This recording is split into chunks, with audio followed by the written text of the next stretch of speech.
আপনি কি HSC pass করেছেন, রেজাল্ট 3 অথবা 3.5, অথবা 5-6 বছর স্টাডি গ্যাপ রয়েছে কিন্তু ইউরোপে পড়াশোনা করতে যেতে চান, মাস্টার্সে চান স্পাউস সহ ইউরোপে সেটেল হতে, তাহলে আপনার জন্য নিউজিল্যান্ড হতে পারে সুবর্ণ সুযোগ। টিউশন ফিস আফটার ভিসা অর্থাৎ নিরাপদ process, work permit for both spouse and students, PR chances, safe beautiful English speaking country, education system globally recognised. যাদের এইচএসসি সিজিপিএ 3 থেকে 3.5 এবং আইএলটিএস স্কোর 6, তাদের জন্য নিউজিল্যান্ডে ডিরেক্ট ব্যাচেলর করার সুযোগ। Direct bachelor admission, tuition fee জমা দিতে হবে ভিসা পাওয়ার পরে, high visa success rate, part time কাজের সুযোগ পড়াশোনার সময়ই, পিআর পাওয়ার সুযোগ পড়াশোনার শেষে।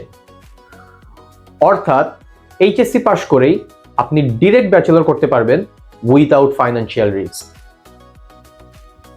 আপনি যদি মাস্টার্সে স্টাডি গ্যাপ সহ স্পাউস সহ অ্যাপ্লাই করতে চান, সেক্ষেত্রেও নিউজিল্যান্ড দিচ্ছে flexibility.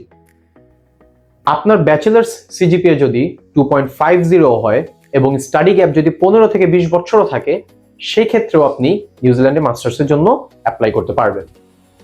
Study gap accepted, IELTS 6 point থাকলেই চলবে, স্পাউস নিয়ে যাওয়া যাবে, টিউশন ফিস ভিসার পরে সাবমিট করতে হবে, 2 বছর পড়াশোনা শেষে রয়েছে পিআর পাওয়ার সুযোগ, স্পাউস পাচ্ছে ফুল টাইম জব করার সুযোগ, এবং যদি সন্তান থাকে সেই ক্ষেত্রে রয়েছে ফ্রি এডুকেশন পাওয়ার সুযোগ। তাহলে আর দেরি না করে নিচে সেন্ড মেসেজ অথবা অ্যাপ্লাই নাও বাটনে ক্লিক করে আমাদের দক্ষ কনসালটেন্টের সাথে কথা বলে আপনার নিউজিল্যান্ড যাওয়ার পথ আজই সুগম করুন। সফলতার পথে এখনই প্রথম পদক্ষেপ নিন।